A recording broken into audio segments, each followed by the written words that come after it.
Hi, Alan Stratton from Aswood Turns. One of our club members gave a great presentation on a bowl from a board. He actually detailed the progression of the concept from just a plain board up to what you can do now. I jumped a couple of the early steps for the challenge that came from that and said, okay, well, I'll do one. It finally moved it to the top of my to-do list. So let's make this very nice bowl from a board. Excuse me, it's too hard to say that. But in any case, what I've been comparing it to the process of segmenting versus bowl from a board. I think there's pluses to this and pluses to segmenting. I'd like to know what you think once you see this versus other segmented pieces. So let's make a bowl from a board. To design my bowl from a board, I used PowerPoint. It is not the best drawing tool, but I have it on my computer and I know how to make it work for this. It does have the capability of draw and edit curves. Then I added boxes to represent the circular cuts that I would need to make. I did have to adjust my curve and box placement until it worked.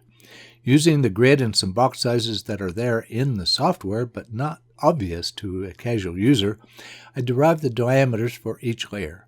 I entered these into a spreadsheet for reference.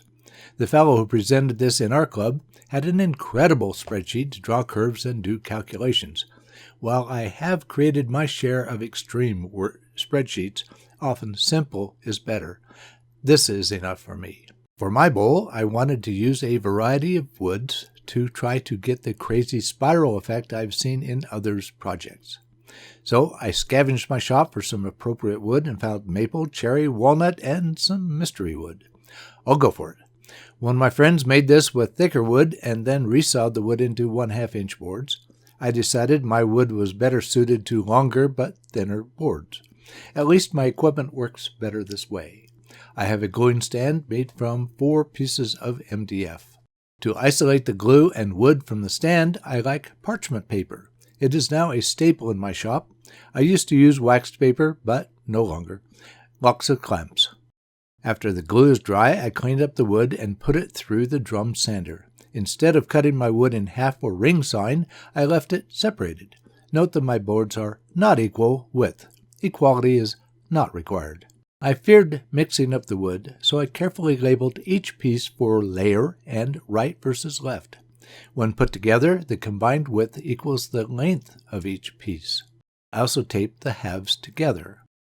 Then I added more tape as I marked the cut lines. Since the board halves are not equal width, my point for the compass is shifted over a little.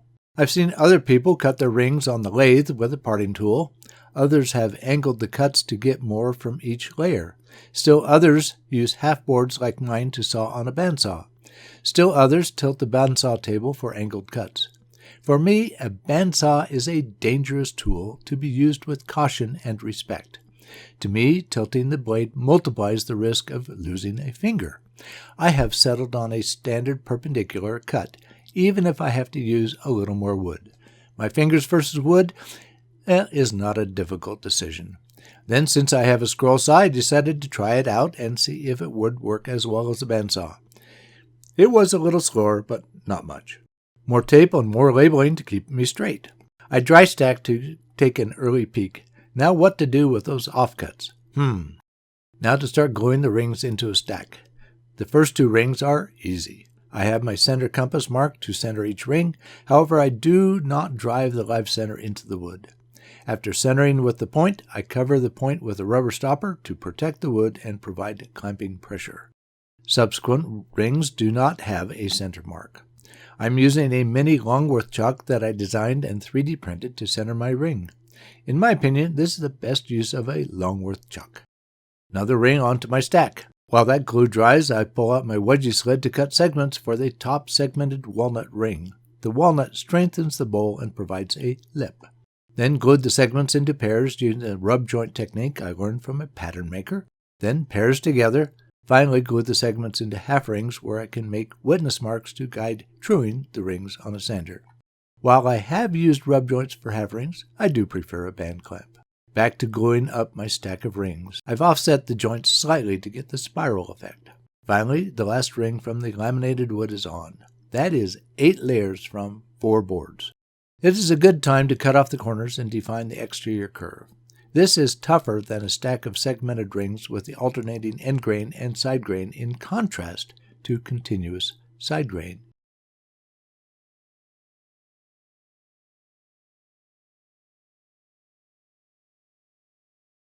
Now for the interior. I should have hollowed the inside as I glued up the rings, but now I have a deep bowl and a tough hollowing situation.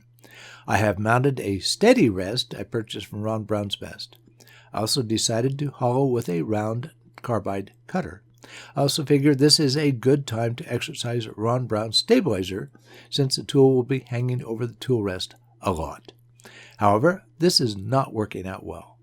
With a large round cutter and long overhang, the vibration is extreme, and more than the stabilizer can handle.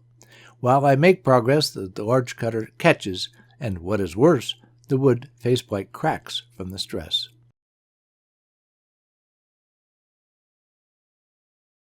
Fortunately, it is a clean break and easily aligned for re-gluing. Back at hollowing, I use a standard round nose scraper and angle the tool rest deeply into the bowl. This works better due to the smaller cutting surface and the tool rest much closer.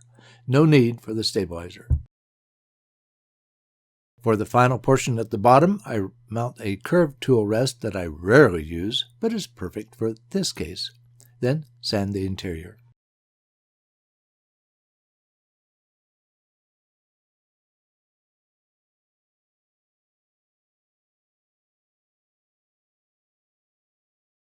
But I'm not finished yet. I need to glue on that top walnut segmented ring. Since I do not trust a single segmented ring to be strong, I want to split it in half. I add double stick tape to the top to stick it to a large faceplate. With a parting tool, I split the ring. When it separates, the faceplate on the live center captures the fragile ring. After truing the top ring to be flat with lathe tools and a sanding board, I also clean up the separated ring still attached to its large faceplate.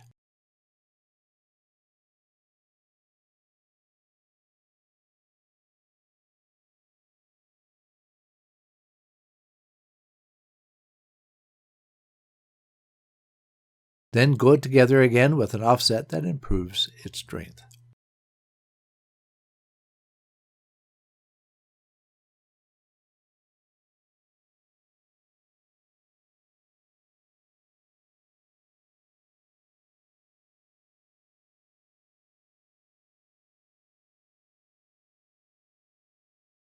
The final cleanup of the top ring and the exterior is almost anticlimactic. Still, another faceplate on the live center provides some stability insurance.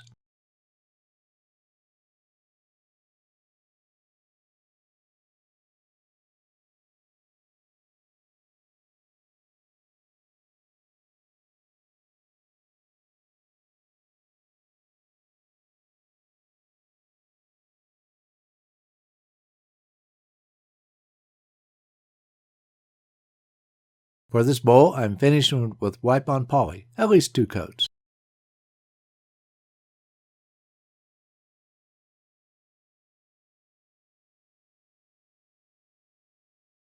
Finally, I mount the nearly finished bowl in cold jaws and carefully part off the faceplate. Then some careful profiling to the foot, and my bowl from a board is finished.